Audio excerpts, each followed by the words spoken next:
دعا کرنا۔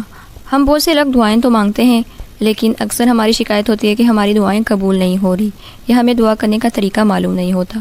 میں آپ کو حدیث کی مدد سے کچھ پوائنٹس بتاؤں گی، جیسے کہ رسول اللہ صلی اللہ علیہ وسلم نے فرمایا کہ دعا ہی عبادت ہے۔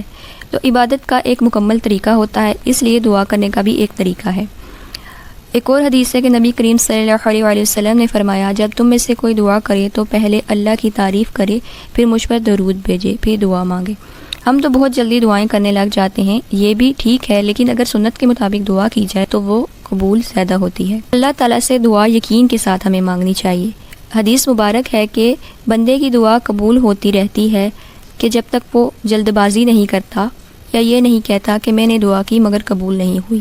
دیکھیں، بہت سے ہمیں اسلام میں ایسے واقعات ملتے ہیں کہ لوگوں نے صبر سے دعائیں کی ہیں۔ خاص طور پہ انبیاء کرام کی کہانیوں سے ہمیں یہ سبق ملتا ہے کہ انہوں نے کتنے صبر سے دعا کی۔ جیسے حضرت زکریا علیہ السلام کی اولاد جو ہے اور حضرت ابراہیم علیہ السلام کی اولاد کافی عمر کے بعد انہیں ملی، کیونکہ وہ اللہ تعالیٰ سے یقین سے دعائیں کرتے تھے۔ اور حضرت یعقوب علیہ السلام نے کتنا صبر کیا اپنے بیٹے سے ملاقات کے لیے، اور مسلسل اللہ تعالیٰ سے دعا مانگتے رہے۔ اچھا، دعائیں تین طرح سے قبول ہوتی ہیں، یا تو دعا فوراً قبول ہو جاتی ہے، یا اس کے بدلے کوئی مصیبت ٹل جاتی ہے، یا اسے آخرت کے لیے ذخیرہ کر دیا جاتا ہے، مطلب اس کو سیو کر دیا جاتا ہے۔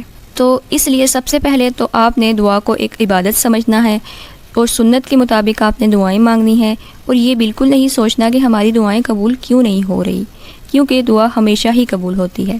اور لاسٹ پوائنٹ یہ ہے، رسول اللہ صلی اللہ علیہ وسلم نے فرمایا، جو شخص اللہ سے دعا نہیں مانگتا اللہ اس سے ناراض ہو جاتا ہے۔ تو ہم نہیں چاہیں گے کہ اللہ ہم سے ناراض ہو، اس لیے ہمیں مسلسل دعائیں کرتے رہنا چاہیے، اس یقین سے کہ اللہ اسے قبول کرے گا۔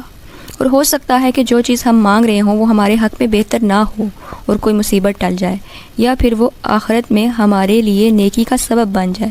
اس سے بڑھ کر خوشی کی بات کیا ہو سکتی ہے؟ اس لیے آج کے بعد آپ نے دعائیں مانگنی ہیں یقین کے ساتھ اور سنت کے مطابق۔